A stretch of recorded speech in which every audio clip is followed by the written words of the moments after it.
tentang karomah dan istiqomah.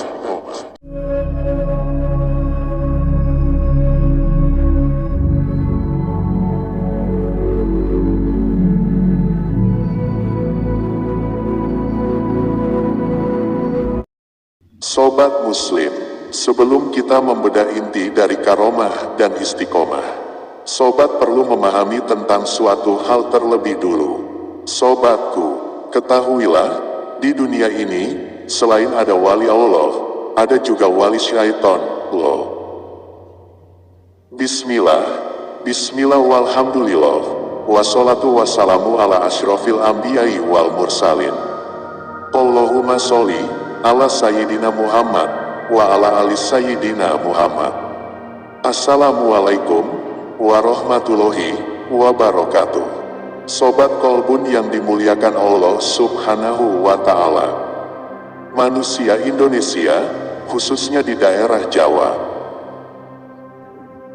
sangat senang jika membaca kisah karomah para wali. Bahkan banyak dari mereka yang berusaha dengan segala kemampuan agar mendapatkan karomah wali tersebut. Ada yang mempelajari ilmu silat, ada ngalap berkah kubur para wali, hingga sampai berdoa dan berkurban kepada sang wali tersebut.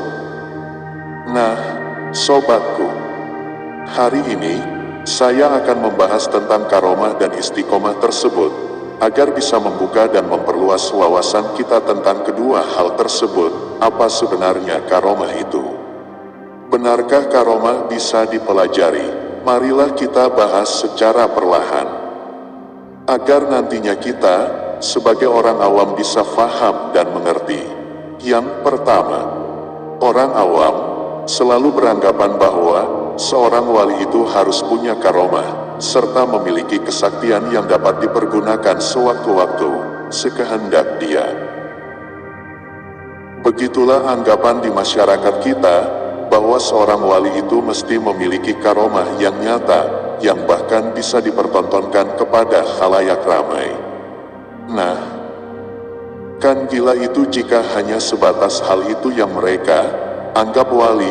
Berarti ahli sulap, ahli majik dan yang lainnya yang kebal akan senjata itu bisa disebut wali. Dong, bukan demikian, sobat.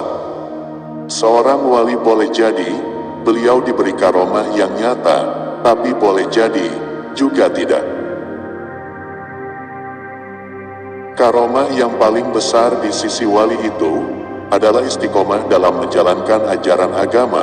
Bukan berarti kita mengingkari adanya karomah, tapi yang kita ingkari adalah asumsi dari banyak orang, yaitu bila beliau yang disebut wali tapi tidak memiliki karomah, berarti ia bukan wali. Bukan seperti itu, sobatku. Ada sebuah pesan yang pernah saya baca dari seseorang yang bernama Abu Ali Al-Jurjani. Jadilah engkau penuntut istiqomah, bukan penuntut karomah. Sesungguhnya dirimu lebih condong untuk mencari karomah, dan Tuhanmu menuntut darimu istiqomah. Yang jelas saja, sedikit ini akan saya gambarkan kepada sobat semua, betapa banyak para sahabat Nabi yang merupakan orang terdepan dalam barisan para wali, mereka sebenarnya tidak memiliki karomah. Begitu pula Rasulullah Shallallahu Alaihi Wasallam, kita semua tahu bahwa beliau sebagai hamba yang paling mulia di sisi Allah Subhanahu wa Ta'ala saja. Waktu berhijrah beliau mengendarai unta, bukan mengendarai angin. Begitupun ketika dalam perperangan, untuk melindungi tubuhnya, beliau memakai baju besi. Bahkan, beliau pernah juga cedera pada waktu perang Uhud.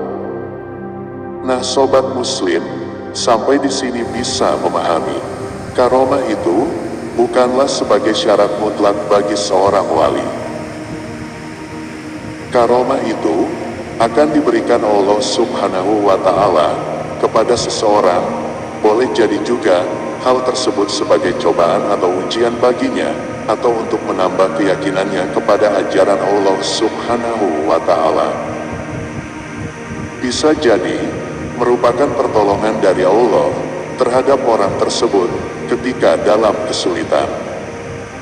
Banyak ulama menyebutkan, seseorang yang tidak butuh kepada karomah itu lebih baik daripada orang yang membutuhkan karomah.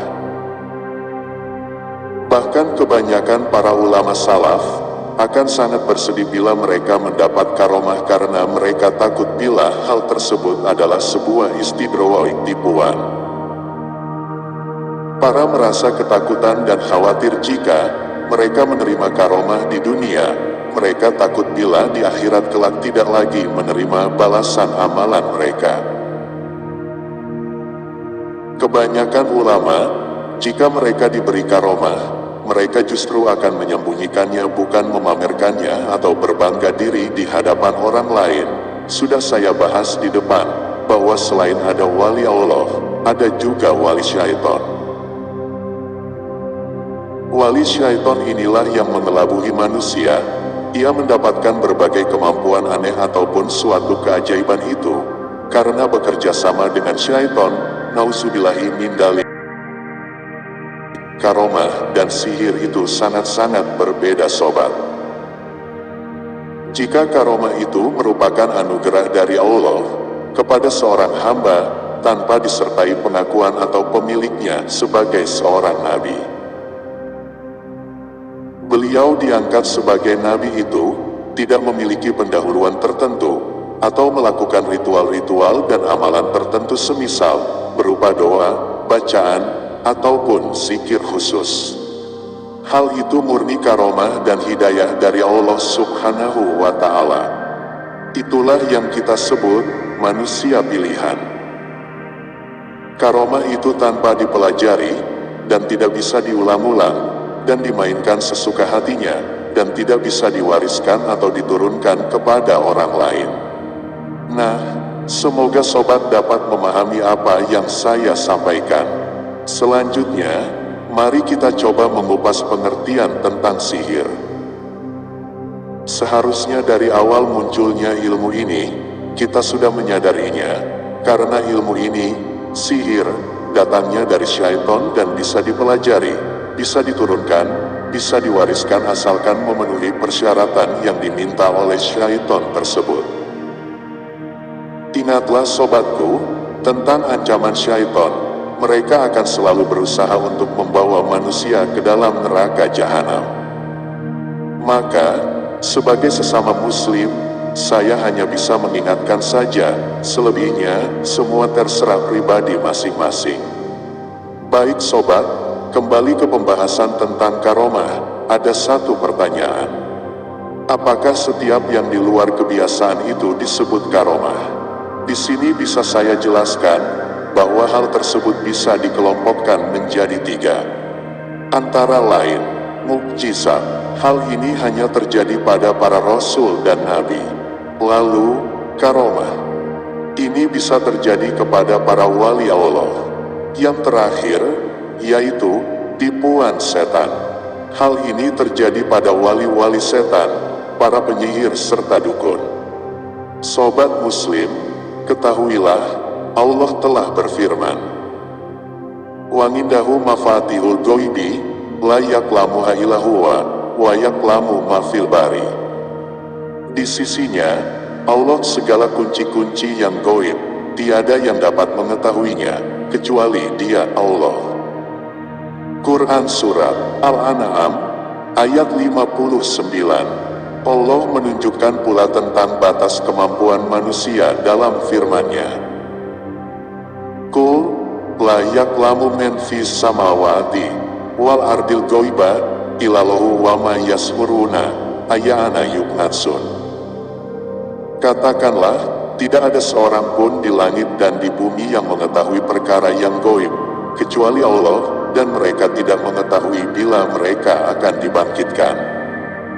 Quran Surat An-Naml ayat 65. Hal ini, tanpa terkecuali, termasuk para nabi dan rasul sekalipun, tidak dapat mengetahui hal yang gaib, kecuali sebatas apa yang diwahyukan Allah kepada mereka.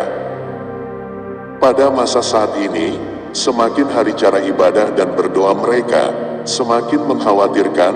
Memang kita tidak tahu persis apa yang ada di dalam hati dan pikiran mereka.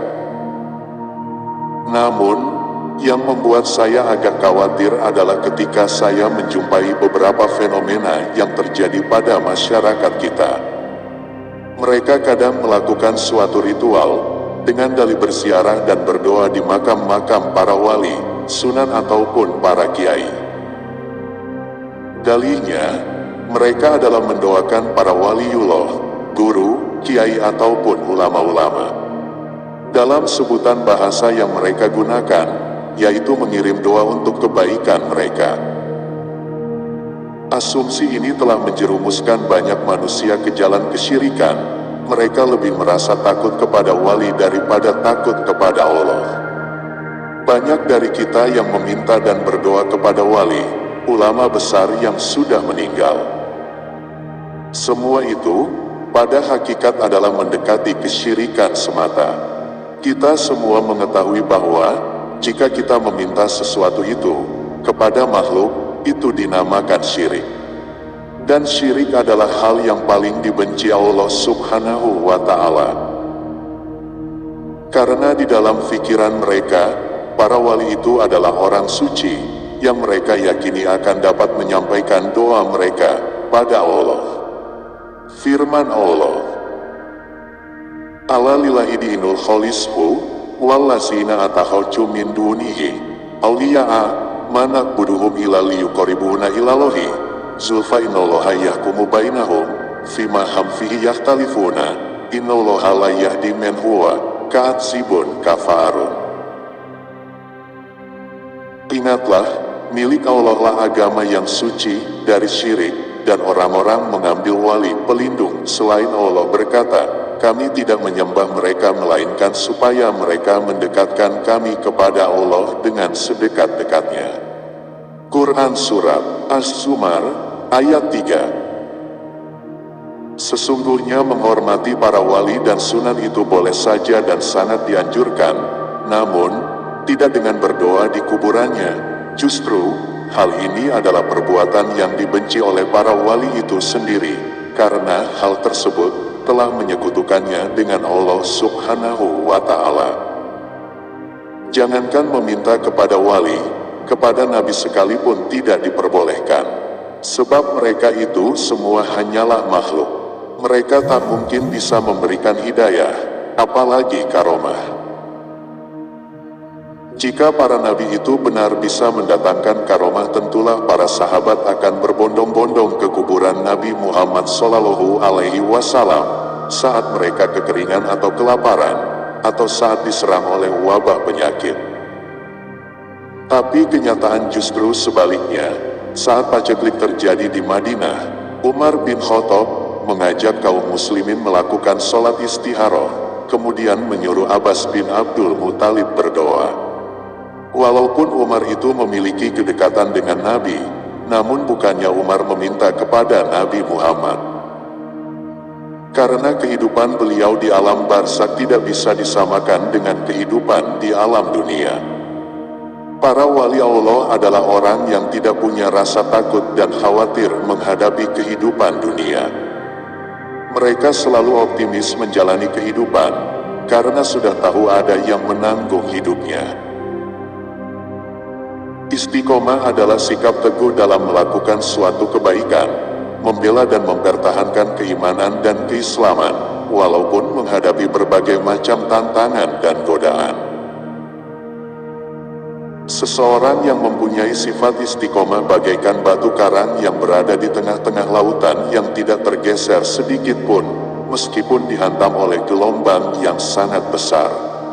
Istiqomah terwujud karena adanya keyakinan akan kebenaran dan siap menanggung risiko.